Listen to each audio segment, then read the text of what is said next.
morning, everyone. Thanks so much for joining us today for our learning series webinar, Opioid Screening, Identifying Risk, Signs, and Symptoms. And I know this is a topic that many of you throughout the year have been asking us to talk about. So excited to have our expert panelists with us today. But before I go into that, a few housekeeping items.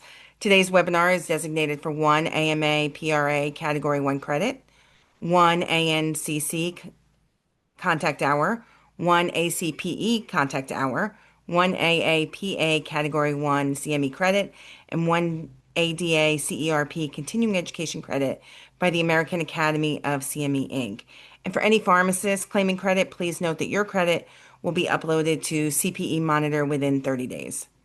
This webinar has also been approved by NJOEMS for one EMT elective CEU. And the Partnership for a Drug Free New Jersey is approved by the Board of Certification Inc. to provide continuing education to athletic trainers. And this program is eligible for one Category A hour or CEU. PA Planner Dean Barone discloses that he serves on the speakers bureaus of Ethicon and Johnson & Johnson, and all other planners, faculty, and reviewers have no relevant financial relationships to disclose, and all relevant financial relationships have been mitigated. If you wish to claim CME CE credit, you must do so within 30 days from today's date. After that, we will no longer be able to issue you credit. And you'll see, as Greg mentioned earlier, information on how to obtain credit will be provided at the end of this webinar. Today's webinar is jointly provided by the Partnership for a Drug Free New Jersey, the American Academy of CME Inc., and is being held in collaboration with NJ Cares, the Office of Alternative Community Responses, and the New Jersey Office of the Attorney General, and the Opioid Education Foundation of America. And I thank them always for their partnership, support, and collaboration on today's learning activity and throughout this year-long learning series. I'm so pleased to welcome today's expert faculty who are joining us today. We have Dr. Christopher Berish, who is an emergency medicine physician and pediatrician who serves as an associate professor in the Department of Emergency Medicine with the University of Washington and is assistant program director of its emergency medicine residency program. And you may remember from last year, Dr. Ibalash Desai, who is a board-certified geriatric psychiatrist, medical director of the Idaho Memory and Aging Center, and the clinical associate professor in the Department of Psychiatry and Behavioral Sciences at University of Washington School of Medicine, Idaho Track. And so I welcome both of them for joining us today. Thank them for the presentations they're about to provide. And Dr. Berish, I'm going to turn the presentation over to you. All right, thanks so much, Angela. It's nice to see everybody and a real privilege to be here talking to you all. I'm going to try and share my screen here and get it in presenter mode. There we go.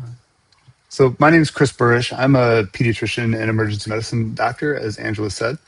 And I've been doing stuff with people who use drugs since about 2017, and I'm really excited to share some of what I think about pretty often with you. Let's see. And so I often hear as a pediatrician, people are like, "Oh man, kids are just little adults," and I'm here to tell you that they're not. Jockeys are little adults. Kids are very different. And so I want to talk today about why adolescents use drugs, some of the epidemiology of that, and you guys are doing a great job in New Jersey around this. We'll talk a little bit about screening, some of the ways that you can have conversations with kids, both in the clinical and also in the non-clinical space, and then we'll touch on treatment at the end there.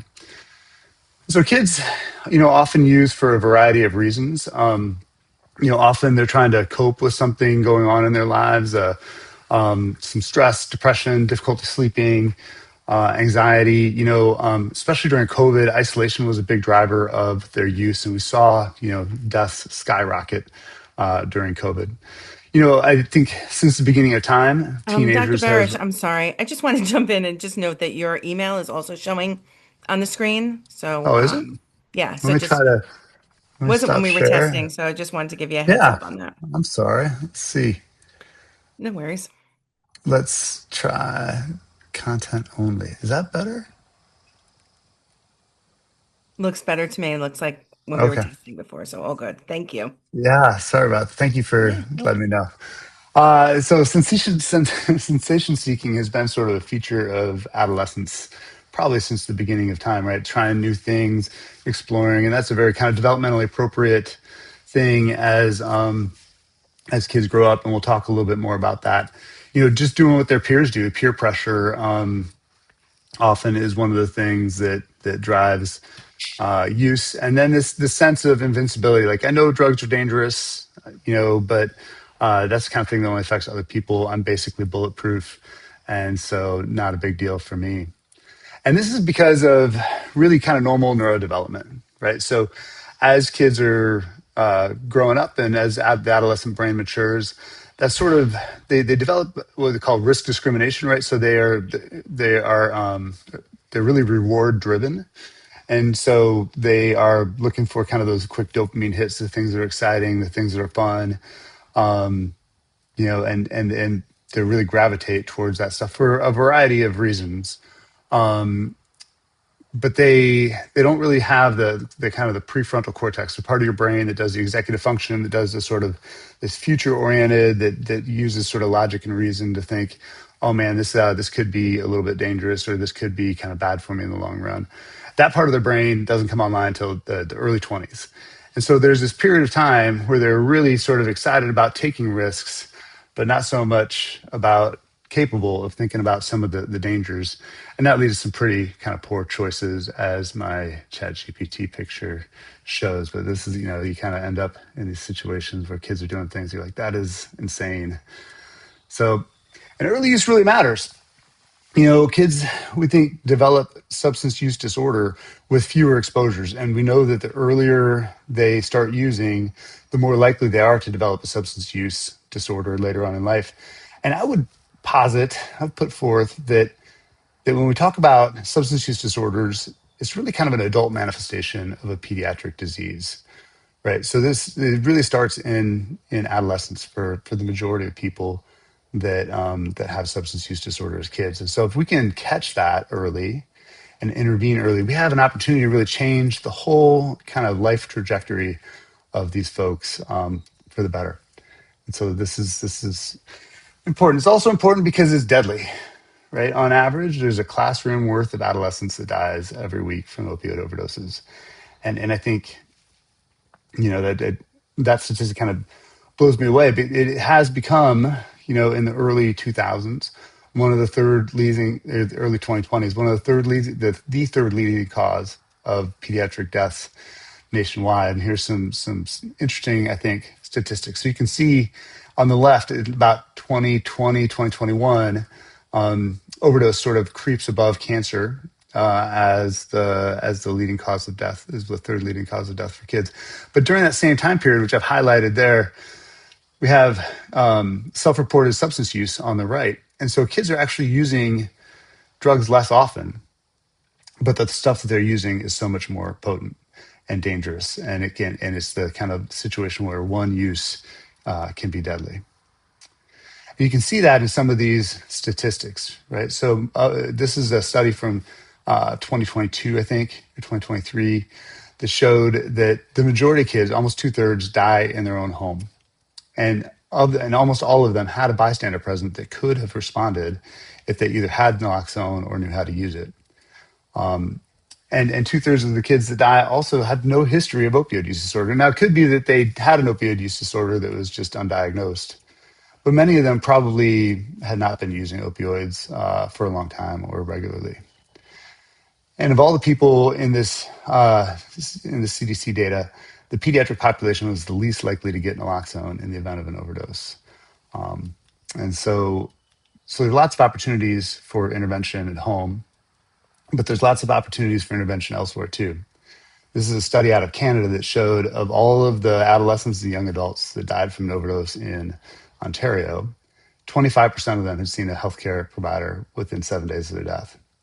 So we're seeing these kids, right? It's not that these kids are, off in an alleyway and nobody knows where they are, right? They're showing up, and we're not finding it. We've actually repeated the study here in King County, Seattle, and our numbers look just about the same. And so it's not just in Canada. And adolescents, I think we have this impression as clinicians, adolescents are like, they don't want to talk about it. I mean, as a parent, I have this impression too, to be honest. I've got four, sometimes five adolescents living in my house. And there's nothing but eye rolls every time I try and bring this up. But I think that I think that even though there's eye rolls, they want to talk about it, right? When they survey kids in outpatient clinics, three-quarters of them wanted to talk about it, but less than half of them actually had the subject broached by their clinician, they report. And so where I work, we do a couple of different kinds of screenings. We do a head screening, which is sort of a variation of this. This is the shades screening, which is kind of more of a strength-based approach to screening for dangerous activity. Right. So it talks about what are your strengths? Like, what are you doing well at? How are things going at school? Like, what do you like? What's your favorite class? Or, are people treating you well? Are you showing up all the time? How are things going at home? Are there people you can talk to there? Is there a lot of strife? What do you do outside of school? Like, do you like chess or drama, or are you into some sports? What are your friends doing? And I think what are your friends doing is this natural lead in then to like substance use, right? Do you have any friends that smoke? What do your friends think about vaping? Like, is there anybody that vapes that right? And what about drinking? Does anybody drink? And then, once there's some, you know that if their friends are doing it, there's a good chance that they're doing it. And so, and once you kind of broach the subject, it's really easy to say, well, how about you? Like, what are you doing? And then the rest of the shades exam really talks about, how are you feeling? That's where you ask about kind of suicidal ideation, talk about sex, and how that, what are they up to? Are they being safe? Are they using condoms? Is it a healthy relationship that sort of adds to their life, or is the kind of thing that stresses them out? And are they feeling safe at home and at school? And so this is kind of a standard screening. The AAP would recommend that this screening happen in adolescents every year when they see their doctor. But there's other ways of screening too. There's like validated screening tools. The S2BI is one that was developed by the CDC, BSTAD, CRAFT. These are all things and we use CRAFT actually where I work as well. And they only take about 5 minutes, and you can, ask them kind of in person and sort of check off these things. Or there's actually some really good studies that show that the kids and providers both really like doing this on an iPad and having this like the kind of thing they can do in the waiting room that then goes into their chart. And this doesn't just have to be done in a clinical setting. This can be done really kind of anywhere. But I think the thing that really works well outside of the clinical setting is just talking to kids, and I think this can be done by clinicians, this can be done by parents, this can be done by teachers. And so if you find out that a kid's using, like, approach that, we'll talk about this, but approach that with some curiosity, right? I think it's easy to sort of like freak out, like, oh my God, this is a problem, red alert. But that's not a helpful response for them. And so just being curious, like, why are you, I mean, like, thanks for telling me. And it took some guts, and I really appreciate that.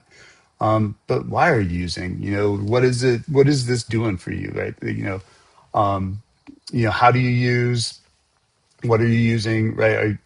Obviously there's this sort of different ways that you can use drugs, and we would much prefer that people sort of swallow something than smoke it. We'd rather they smoke it than snort it. We'd rather they snort it than inject it, because those are increasingly dangerous ways of using. Are they using all the time every day? Is it just like on the weekends? Is it once a month? Who are they around? Are the people around that could help them if they got sick or used too much? Where do they get the drugs? And especially for younger adolescents, how do they pay for the drugs is a real logistical financial problem that they've had to sort out. And sometimes that, they end up doing things that they otherwise wouldn't do. And so really be curious. If this is in a clinical setting, we're going to talk about confidentiality in a minute, but that should be sort of established at a baseline so that kids know what they can expect from you in terms of confidentiality.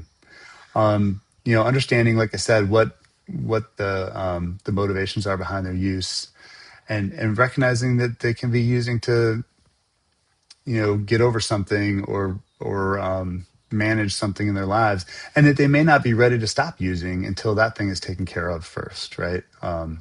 If they're stressed out about their grades or something going on with their parents are getting divorced or whatever, that may be a tool that they're using, and they may not be ready to stop using that tool until those things are dealt with. And so it's really important, as I mentioned, to stay calm, even though maybe inside it's hard to be calm. You need to outside be calm. I think using scare tactics with kids, like I said, they're invincible, right? They're totally bulletproof, and so things like this is dangerous, this is going to hurt you, this could kill you. That just falls flat. That doesn't really sort of connect. So it's got to be something that's important to them. Like if you tell me that you're having to use every day, or you're having to use before you can go to school, or maybe you're having to use at school, do you feel like that is sort of taking away some of your independence? Like, do you feel like you're having to kind of structure your life around this thing that is kind of a pain? Or if this is causing friction with your friends or your teachers or your parents, like, do you feel like this is this something that is worth it? I think it's important that, even though you want to keep the conversation going, I think it's important to, in a very kind of non-judgmental way, say, look, as someone who really cares about your health, I got to tell you, this is bad. Like, I have to recommend that you stop using, and I'm here to help you with that. And I'm not going to yell at you. I'm not going to be a jerk, but I want you to know that I think this is dangerous. And most kids your age aren't doing this. I think some teenagers are like, oh, everybody's doing it. Come on, relax, take it easy. And the truth is they're not. I showed you that slide of drug use earlier, and it's something like around 10% of kids use drugs at all. Something like 3 or 4% use opioids, right? So the majority of kids aren't doing that. And keep the conversation going. I think oftentimes, instead of just having one big, hey, I'm going to sit you down and have the talk with you, several little conversations work better. And so when people, disclose that they're using drugs, just kind of go say, hey, look, we did this screening. Here's what you told me. I got to say, I think it's, safest for you not to use. It's especially important not to do anything risky while you're using, right? Like getting in a car, or getting in a car with somebody who is using, or having sex, or making decisions about sex when you're using, and dig in again to why they're using, and if they're interested in sort of like, yeah, this is kind of affecting my life, this is kind of affecting my relationships, maybe I am kind of interested in cutting back, and being like, hey, look, you can do this, right? You're brave enough to answer these questions. You had the courage to talk to me about this. We can get through this, and we can do it together, and I'm here to help you. But you have what it takes to make these changes. Confidentiality is super important for kids. I looked it up, and now I can't remember for sure, but I think in New Jersey it's age 14 where kids can seek care confidentially for sex, drugs, and not rock and roll. But that should be something that everybody knows, right? You should send that out to people, or have that posted somewhere. I think when you're starting visits with teenagers, discuss your confidentiality policy, both with them and the parents. As a clinician, I always just say, look, it is our policy that we have time with the kids alone. We're going to talk about stuff. That stuff, I'm not going to disclose it unless they tell me that I can, or unless I feel like they're going to really hurt themselves or somebody else. And we have that conversation kind of every time, so everybody knows what to expect. I think from the kid's standpoint, understanding that even if you're not going to disclose some of these things, that depending on their insurance policy, depending on the prescriptions, right, sometimes that can still get back to their parents through kind of other means. And hopefully the fact that you've had this conversation with parents means that the parents are going to trust you to have, like, you got this, and if and to not freak out. But I think having those conversations is really important. And then also knowing when to break confidentiality. And I think this is a bit more of a judgment call.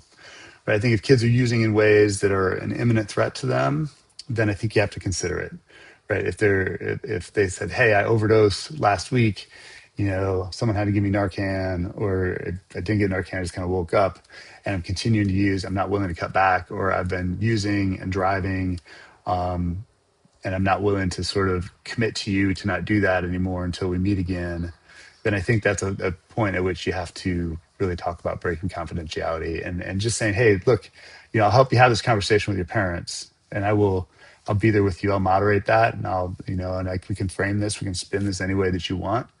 But I have a responsibility to make sure that you're safe. And so, I think talking with kids about harm reduction is not just for adults, right? I think talking with kids about harm reduction, about never being alone when they're using, never mixing substances, especially things that are respiratory depressants together, like alcohol or benzos and opioids. I think not only having naloxone, but when I give it to kids, I'm like, where are you going to put this, and who are you going to tell about where it is, right? Because I've seen too many people die with Narcan in their pockets, right? But nobody knew it was there, or they were laying on top of it, or so when people like, if they're going to use, they need to take Narcan out of their pocket. They need to set it next to them, and they should take turns using, right? And so somebody, they have somebody's kind of watching, and they wait for 10 or 15 minutes before they use. So they're taking turns, and somebody's always ready with the Narcan. Narcan is, and I think handing people, if you have the wherewithal, if you have the ability to actually hand people Narcan during your interaction, man, that is the Narcan. I put this up there because Narcan is kind of a gateway drug, right? It just opens up that whole conversation and makes it a lot more real. Fentanyl test strips for people that think they're just using stimulants, or think they're just using someone's Adderall, or think they're just using somebody's Xanax. Fentanyl test strips can save their lives, and then avoid injection drug use. And then have the patient set goals for decreasing the use, right? Like, okay, I'm not going to use before school anymore. I'm not going to use at school anymore. I'm going to cut back from, 5 times a week to 2 times a week. I'm gonna focus on the mental health thing that's driving my use, but have them really set some goals. And then treatment. I just put this up here because I think medications for opioids, counseling is great, and especially family therapy seems to work pretty well, but it is not a requirement for treatment. The thing that really decreases opioid overdose deaths are medications for opioid use disorders, particularly methadone and buprenorphine. Naltrexone doesn't seem to have any impact on mortality at all. And buprenorphine is super easy to use in kids, and they tolerate it really well. And and we know in adults that if you get them on methadone or bup, the chance of them dying goes down by 50%, which is insane, right? That is a huge drop in mortality. Every two people you put on buprenorphine or methadone, one of them doesn't die. And it is incredibly safe. And you don't have to have counseling to participate with medications with opioid use disorder. So I'm going to wrap it up here. I would just say that the adolescent period is a really high risk period for developing addiction and for overdose because of that risky behavior. But man, if you can get this right, you can really change somebody's life. It's you can intervene in a variety of different settings. I think there's some great resources for parents to have talks with their kids, for teachers to talk with kids, obviously for clinicians and people that interact with them in the community. That's super important.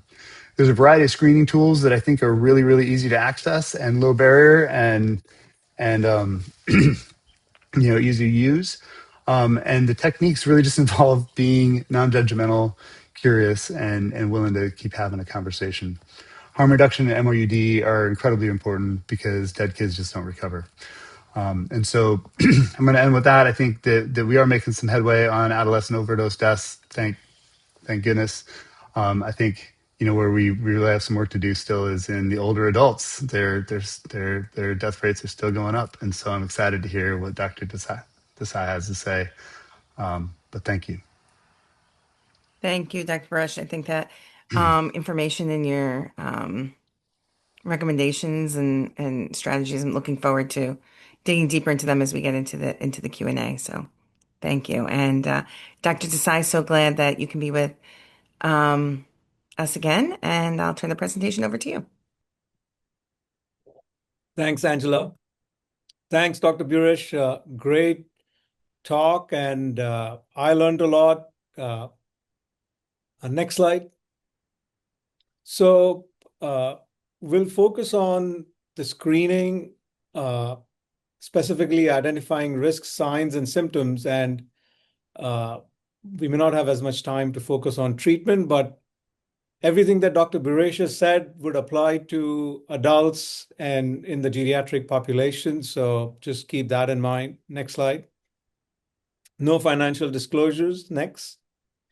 So again, I'll focus on the first two, identifying risk factors, signs and symptoms of opioid use disorder, and then employing evidence-based tools for screening for opioid use disorder. And then again, I'll touch upon key steps in brief intervention and referral to treatment. Next slide. So it's really important for us to keep in mind, especially in adults and older adults, but this may apply to adolescents too, that there might be many more opioid misuse for each opioid use disorder. Like it could be, at least in the geriatric population, it's 9 to 1. So a lot of people are using opioids for stress management where they shouldn't be, prescription opioids, or they are taking more meds, doses or frequency than was recommended. And that's serious.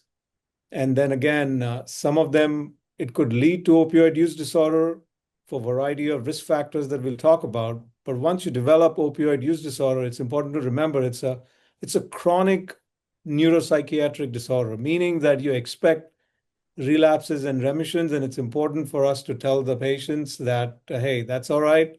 Let's get back on the treatment and stay as positive as one can. Next slide.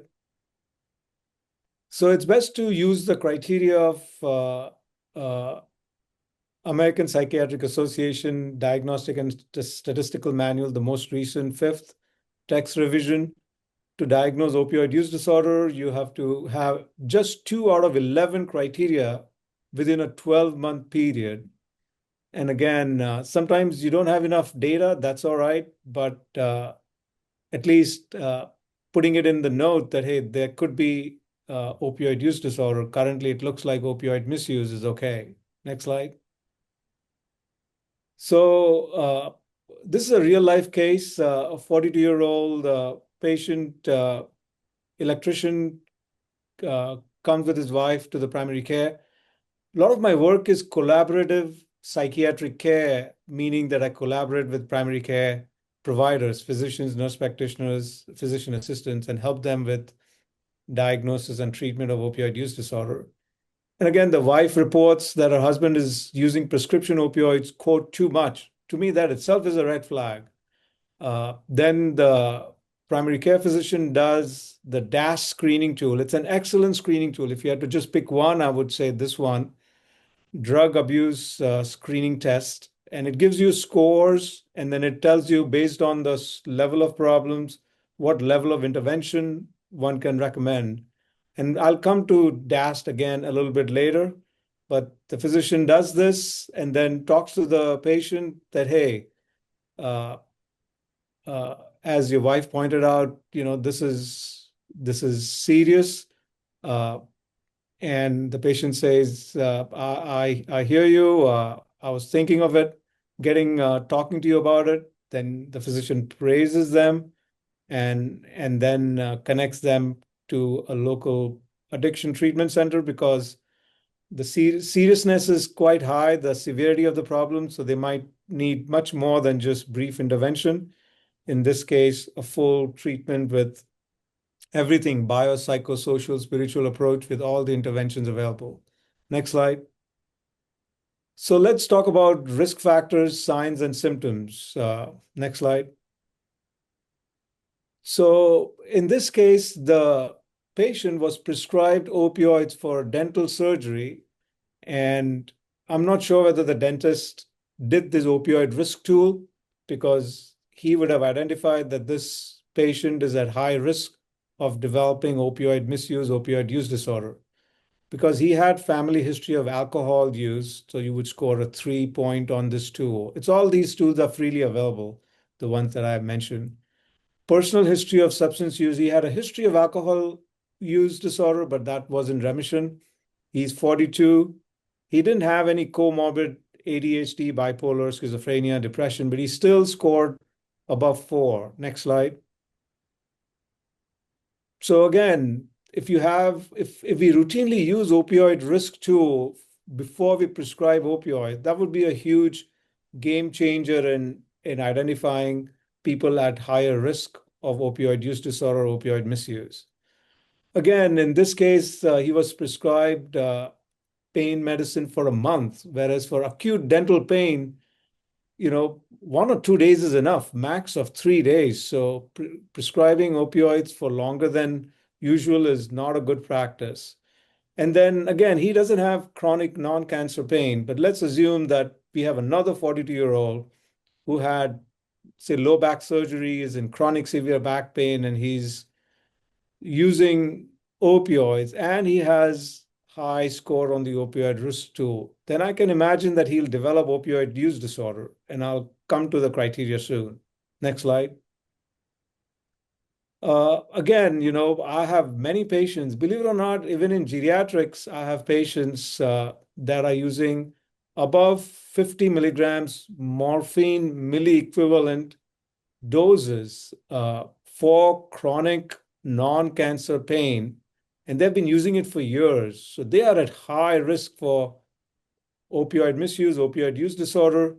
And again, that could be the reason, Dr. Burish, that the opioid overdose problems are getting worse to some extent or not improving in the elderly.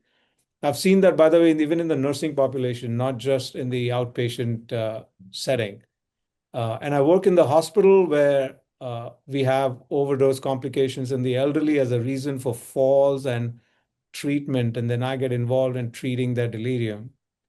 And then again, if this patient that I talked about did not have high adverse childhood event score, A score, and did not have high post-traumatic stress disorder checklist, PCL, clinician civilian version, C, it's a great tool to screen for trauma. And again, trauma, opioid use disorder, chronic pain are really interlinked, especially in the middle-aged and elderly population, even in younger. But I think it's not adequately identified trauma as a driver. Next slide. Again, in this case, the wife was great. His friends are great. So he doesn't have a permissible social biome. But I've seen so many cases where the family members don't think opioids are that dangerous. They think Dr. Burish and I and all of us are just making a big deal out of nothing, that they feel that they can control the use and they share opioid prescriptions. So that's not a good sign. And then if I had to just pick one thing for a whole country, I would put all the money in the social determinants of health. Make sure they have access to uh, high quality primary care, assessment, treatment. We address social isolation. LOSILDA is my acronym. I love acronyms. So loneliness, LO, social isolation, SI, and living daily alone, LDA. Again, a lot of elderly have LOSILDA. LOSILDA is to me the elephant in our US living room. Another term I use is LSD. Again, loneliness, social isolation, and disconnection. So again, a lot of elderly are not in a like a beloved community. So you address that and everything will, I believe, fall in place in terms of them then accepting treatment, doing the hard work of going through the treatment and coming out on the other side. Next slide. Again, this patient doesn't have access to opioids, but if let's say his wife was using opioids for, say, cancer pain, then it would be very hard for him not to use it, even though he might be getting all kinds of treatment. So access to opioids is a big deal. And then he didn't have any conduct disorder in childhood, but that's another risk factor. Next slide. Again, we as physicians more and more routinely are checking prescription drug monitoring programs. These are huge, and maybe one of the reasons that the numbers are coming down in the younger population. These are state-run databases where I can find out if this patient is getting opioids from other prescribers and the other prescribers are not checking PDMP, so they don't know that I'm prescribing it. And are they doctor shopping? And then I can show this and say, hey, listen, this is serious. The trust goes both ways. I want to trust you. I want you to trust me, but you have to tell me that this is what's going on. You're trying to get medicines from other providers. And again, now with the new technology, we can have electronic health records give you alerts through PDPM access for that state. Next slide. So we talked about risk factors. Now we'll switch gears. So in this case, as the primary care physician, identified that they screen positive and they refer to the addiction treatment center. Let's say I'm the psychiatrist in the addiction treatment center. And then I go into more details that Dr. Burish went into great details for adolescents. Same thing applies. So wife says, yes, there was at least one event when he was drowsy and he was sleeping and driving, and we had a major relationship uh, challenge after that. And then the patient says, yes, I've tried to cut down, and the wife says that, yeah, he's been missing work. We are at crossroads in our relationship. All these things already show that he meets the criteria. He just needs to meet two out of these for a whole year. And he's been meeting that for several years now. And that's another thing. We are diagnosing them too late. Uh, Again, social challenges, social withdrawal. He's not talking to his wife as much when he feels ashamed. Uh, Needing more opioids to achieve the same effect is tolerance and withdrawal symptoms. Just FYI, a lot of people taking opioids for, say, cancer pain chronically will develop tolerance and withdrawal. That is not opioid use disorder. But obviously, if they start using more than prescribed, they are craving it, they are using it for emotional management, then they have opioid use disorder on top of chronic cancer pain. And then again, what if this patient had obstructive sleep apnea or COPD or other lung conditions or serious mental health conditions that were getting worse because of this opioid? These are all signs and symptoms of opioid use disorder. Next slide. Again, in not in this case, but let's say somebody who has chronic opioid prescription and they start asking for early refills. Sometimes they say, the pain was worse, so I took extra dose without talking to you. And then they don't tell you, but they've gone to urgent care because of acute pain or multiple emergency room depart visits for overdose. All these are red flags. Even one event, I would say, is a red flag. Again, seeking opioids from multiple prescribers. Next slide. They say that the medicine was stolen. It was lost. I would tell them when I prescribe opioids, I tell them that, listen, I'm telling you now, you can't come back and say the medicine was stolen. This is really serious. Uh, uh, don't give it to anyone. Don't borrow any medicine if you run out. Talk to me. We have a team that will figure things out together. Uh, Again, disruptive behavior is they're angry, they're yelling and screaming at me and my staff.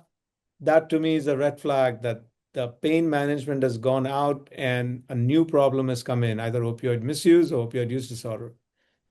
Next slide. All right, we'll switch to screening practices. I already touched upon it, but let's go into it more details.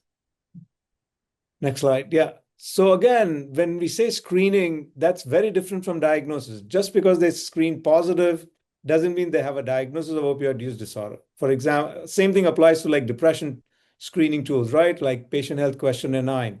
If the patient scores high on PHQ-9, like 20, 21, that doesn't mean I give a diagnosis of major depression. It's just a screening tool that indicates that I need to get more details to find out the diagnosis for the high score on the screening tool or for screening positive on the screening tool. Next slide. So NIDA quick screen for substance use disorder, again, as Dr. Birish mentioned, a lot of these quick screens can be added in the outpatient setting, in the waiting room, even at home, they can fill all this out.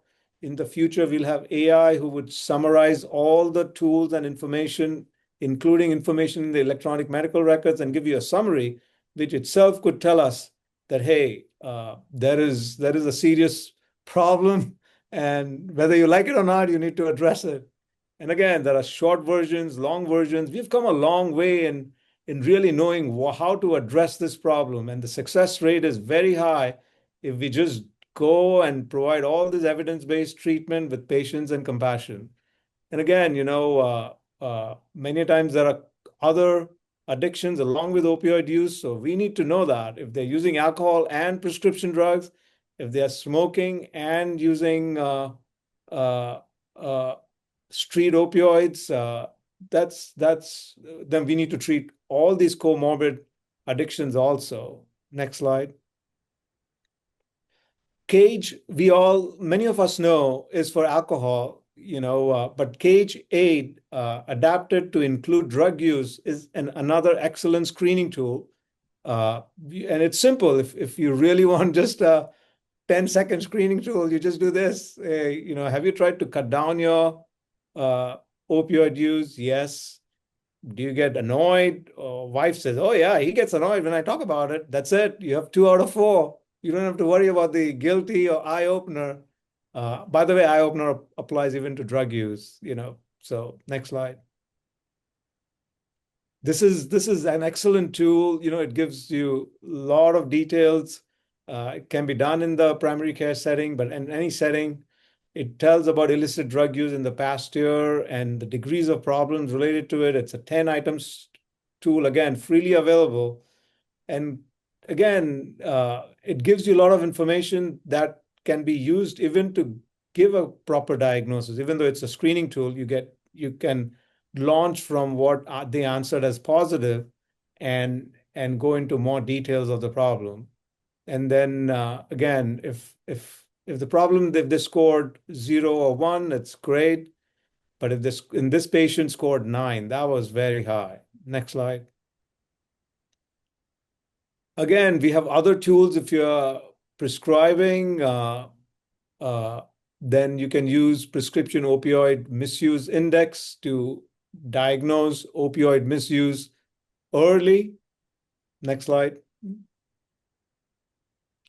Another great tool, current opioid misuse measure, a little bit more longer, 17 item. But again, if you have time, more information is always a good thing, just for you and I to be more sure that we are giving a diagnosis. Diagnosis carries stigma, so we have to be careful. But also more data means we can provide better education. So again, great item tool. How often have you taken medication differently than how they were prescribed? If it's just one time, that's different. But like if the wife says, "Oh, he uses it a lot," he's not telling you, that's a red flag. Should I be then continuing to prescribe opioids? It's a whole different conversation. Next slide. Again, another great tool to assess for pain and whether to give opioids or not. Again, chronic pain needs to be managed, but if you have a team, then you can do great work in managing chronic pain with opioids in certain settings and preventing opioid misuse and opioid use disorder. Next slide. Again, early accurate diagnosis is key. So routine periodic screening, I would say even in annual wellness visits, routine PDMP, having friends and family, other people give you input is gold over there. In elderly, again, the manifestation is very different. Falls, confusion, memory problems, daytime sleepiness, very, very different from younger people. If they are on opioids and they're getting confused, memory problems, I'm worrying that they are taking more and they're not telling me. Next slide. We won't go through this because, again, Dr. Buresh has already covered a lot of the treatment, and I would attest to everything he has said. Buprenorphine is phenomenal drug. If we can take off the slides, I can just finish it. So again, in the elderly, like I have a physician assistant who's really managing all kinds of opioid use disorders with me. He has saved more lives in the last 5 years than I have done anything in the last 30 years of my practice. It just shows that all the work we are doing is life saving, relationship saving. All right, Angela, I'll stop there. Mike, over to you. All right, great. Thank you. You can finish your thought though if you wanted to finish. Oh, you're good.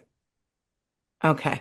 Thank you. I thank you both for your very comprehensive presentations. And it's interesting to how similar, right, screening uh can be regardless of the age group, right? I mean, there's different questions, but the importance of it. And I know we have some questions in the chat, and anyone who has any questions, please add them in the chat. But can you both talk to Dr. Baresh? We'll go to you first to give Dr. Desai a minute. Can you talk about a response that you may have to the idea that some of the providers who are on with us today are saying, they're getting feedback that screening takes too long. There's not enough time for screening. Can you talk about that, about responses to that, or the role that Yeah. has? Yeah, no, it's true. I think just generally, right, we are all being asked to do more in less time and, take on more aspects of care than maybe what we were traditionally trained to do. And I totally recognize when I'm saying, hey, especially people that work with kids out there, you need to start addressing drug use. That is sort of like a huge kind of load to put on somebody's back. And so, but I would say that there's lots of ways of screening that you can incorporate into your practice pretty quickly. I think we had mentioned the tablet-based screening that can happen from the waiting room. I think some of these short screens, like the cage screen that Dr. Desai had mentioned. Honestly, the craft doesn't. It really is fast, and head screening is stuff that you talk about anyway, or should be talking about anyway. And I think that if you can, and I think you don't have to get it all done in one conversation as well. And I think that's an important point, and what I talk about this a lot with folks around the Pacific Northwest. And I don't want to be crude, but the main point I think for me, for people to take away is don't be a dick, right? If you're just be nice and be like curious and be receptive and don't be judgy. So that if you don't get all the screening done the first time, you can say, hey, look, there's some things that we talked about today that we really need to follow up on. And so, and you don't have to get people to disclose their use at the first visit, right? You need to have them walk out of your setting, whether it's in your office or your, the Boys and Girls Club or whatever. They need to walk away being like, hey, this is somebody I can talk to, and they're not going to judge me, and they're there for me, right? And if that's all you get out of that visit, then that's a win, right? Because you can always come back and do it later. And if you think that there's going to be, if there's something that's kind of like making your spidey sense tingle, you can schedule a longer visit for a little bit later. But you don't have to do it all at once. And so I don't want to make it. I mean, this is about relationship building, and so just don't be a dick. Get them to trust you and to think that you're a decent human being, and then you're winning. All right, great. I mean, very to the point there. Dr. Desai, can you jump in on that? Yeah, yeah. So I agree with everything Dr. Burris has said. I'm a psychiatrist. I've seen a lot of physician, nurse practitioner, APP burnout. So we need to figure out systems to help the team do it. And again, if the systems can help medical assistants, the nurses, provide nurses, they can do all the groundwork, establish trust, relationships, spend more time. And then again, if appropriately and ethically used, artificial intelligence can help with all putting all this data together so that when the physician is starting, they have a lot of information to just start and just spend 1 or 2 minutes on that information. So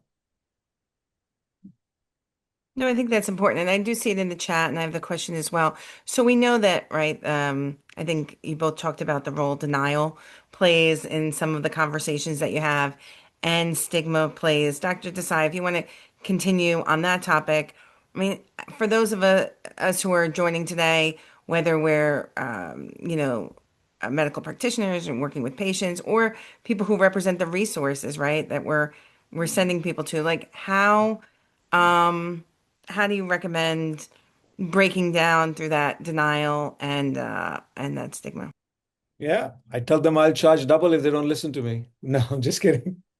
So yes, so again, denial from psychiatry perspective is there is a force behind it. They just, to me, they're saying I'm not emotionally ready to take on this huge thing. I'm struggling.